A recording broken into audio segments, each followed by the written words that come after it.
Alright guys and girls, something a little bit different this time. I thought I'd just do a little video on me putting a swirl pot system into my track BMW M3. Now a swirl pot system, what it actually does is, when you're on a racetrack and you're going left to right at high speed and accelerating and braking and things like that, the fuel can all get pushed to one side of the tank away from the fuel pump that's in the tank. So what it does is basically we're going to put an extra little sort of tank, this 2 litre tank in the boot we're looking at, and a fuel pump in the boot, and that ensures that the engine will always have a feed of fuel. So this is what we're going to be using. We've got a swirl pot here that basically the fuel will go in, and the idea is it swirls round and any air that's in the fuel rises to the top and returns back to the tank. And so the feed to the fuel pump, or the main pressure pump, will just be pure fuel with no air in it, hopefully. Now the main fuel pump, the supply pump to the engine, I've chosen a Bosch 044. Reason being that the M3 S50 B32 engine runs at 5 bar pressure, so this pump here runs at a proper 5 bar pressure. If you are buying a Bosch 044, make sure you buy from a reputable seller, simply because there's lots and lots and lots of fakes on the market and you don't want to be ending up with a fake one. What else do we need? We need AN fittings, obviously, to connect it. You're going to need some AN fuel line. Now I'm using AN6 for the feed to the engine, and I'm using AN8 from the swirl pot to the pump. That's just so the pump never runs dry, because if you run these dry it wrecks them. I'm going to use some hard line for the supply to the engine, and I'm going to use AN line for the returns, because the returns aren't under much pressure. Also worth noting that the braided line I'm using is PTFE lined.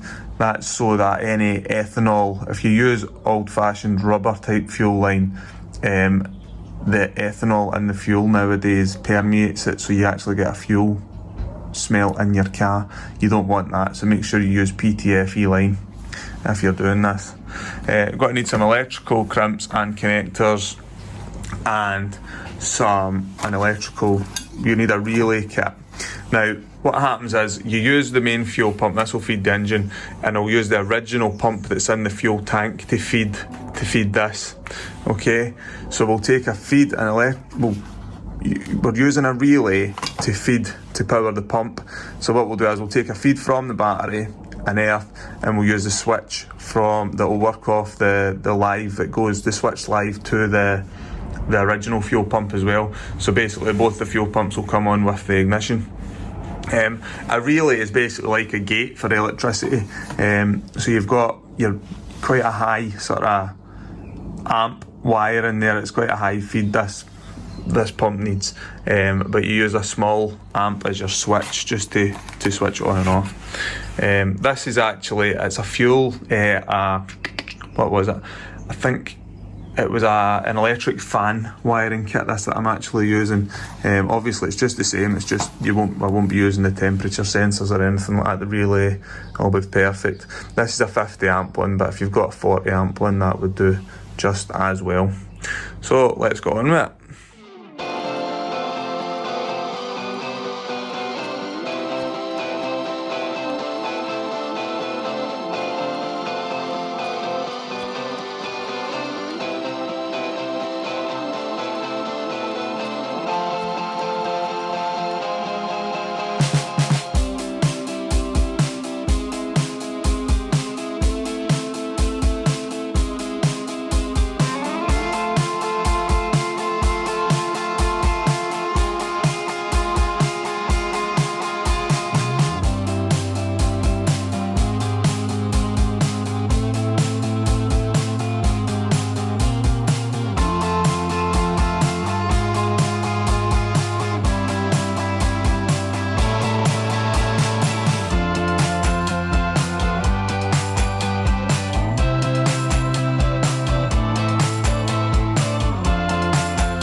Right, so we're inside the car now, and we're looking at what is underneath the back seat on the car.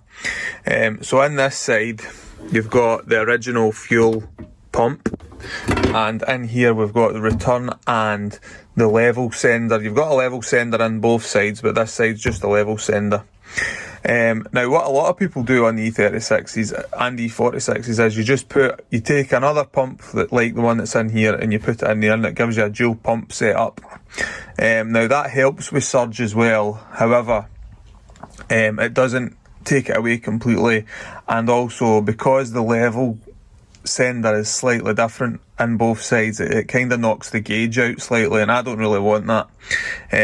So by using the swirl pot, the gauge will still be 100% accurate, and the swirl pot I shouldn't get any surge whatsoever. So it's a proper solution to it to stop your surge. Now, one of the things that I did sort of struggle with was here. Now the BMWs, they've got the sort of quick connect fittings on them. Hold on, I'll just see if I can move this out of the way. So you've got the quick connectors here, and these just pull off, right? Now that isn't, the quick connectors are actually pretty easy to get a hold of. We'll just take this off, hold on.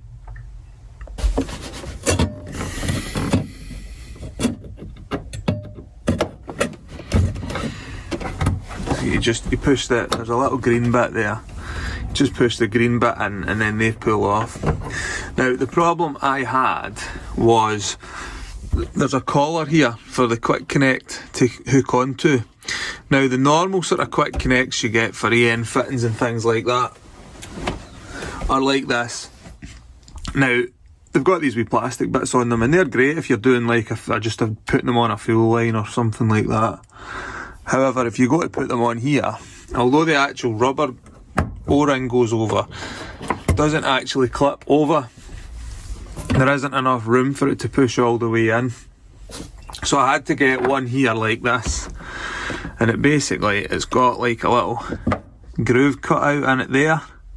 So what you do is you put this on here first. So you take this off, and you put this, so it's got this little sort of groove, as you can see in there, and that sort of, this bit here, that sort of goes over the collar on the pump, and then you screw the actual fitting on to that. So it just sort of, if you go like this and just sort of push it on, that goes on first like that. Now if you can see, you can't pull that up and down now, right? And then as we tighten the thing on, put this on, it'll pull that down.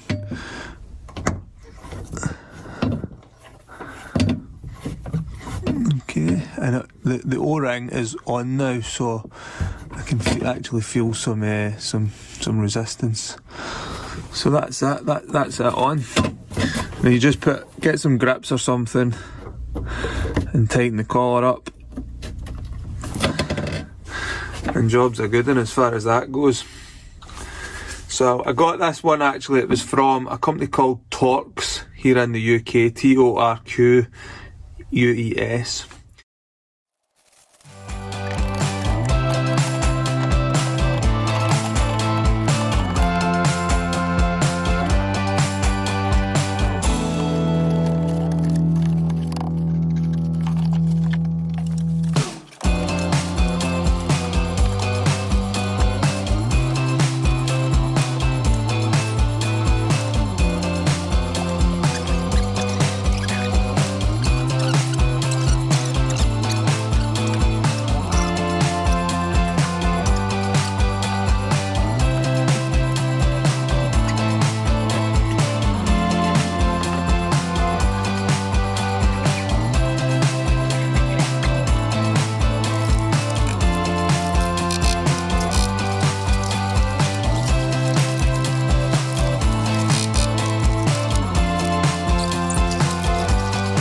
So we've got all the pipe work pretty much done.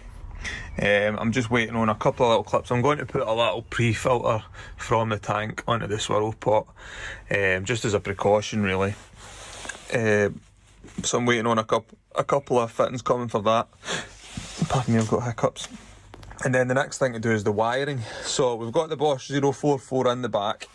Now they draw, I think they draw about 24 amps, I'm told, for what I can read on the internet. So I've got this relay kit. Now this is a pre-wired kit. It was actually for an electric fan, because I've got an electric fan to go in the car as well. So this was the kit for that. Now it'll work, it's the right amperage and everything pretty much for the pump. It's also got a 30 amp circuit breaker. So a circuit breaker is just like a fancy fuse really, except with a fuse, when it's broke, it's broke. With this, when you switch the ignition off and then it'll reset and then you put it back on and it'll work again. So it's good for something like a fan or a pump, because if they overheat, maybe you're on track and they get too hot or something and it starts to draw a lot of current, it'll switch this off and it'll switch it off rather than the pump burning itself out. And then once it cools down again, you can turn the ignition back on and away you go. It'll work, hopefully. That's the theory anyway. Anyway, a relay here is basically just like a switch. So you've got your current coming from the battery and your current going to the pump. Now, you've got an earth and you've got your switch wire, right? So your switch wire, basically, what this does is if you were to just leave this, if you were to just wire this straight to the pump, it means the pump would be live. It would stay on all the time if you were to just wire it directly to the battery. Now this is just a fancy switch, and what we'll do is we'll tee in, and it'll just steal a tiny little bit of power off of the original pump, the left pump, which is now the left pump. And when you switch the ignition on, it'll close the switch and it'll allow power to travel through. And then when you switch the ignition off, it'll open the switch, and it means it'll switch the pump off in the back. So it'll just work like OEM really, except a lot better. So let's go on with it.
So guys and girls, it's all together and it all works. I've actually tidied up in the back a little bit. I've put the roll cage in and I've made this sort of delete panel for with the rear seat. We couldn't put the rear seat back in because of all the sort of pipe work and things like that. So I've just made this to tidy it up. This is an on-off switch for the battery. It's basically just a big power supply switch sort of thing, so we can turn the power off in the event of an emergency. You can see the batteries down here as well. It's clamped. You can't really see the clamp, but there is a battery clamp at the bottom. So inside's looking pretty good, I think. I'm quite happy with that. And in the boot, so we've got, you've seen all the sort of pipes and stuff like that. We've got a bit of a leak in the boot there, so I've just took that grommet out to let the water out. I did do away with that circuit breaker thing and I put a fuse on. I just didn't like the whole circuit breaker. I took it to bits and it looked cheap, and I didn't want that amount of current going through a cheap thing, so I have put a fuse on it, and I've tidied the wiring up and stuff like that. So guys and girls, I hope some of you might have found that useful. I'm just going to go now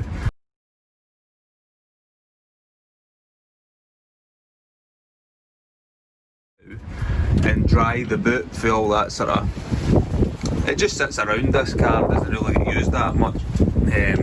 I'll get it dried out, ready for the next time. Catch you later guys and girls, bye.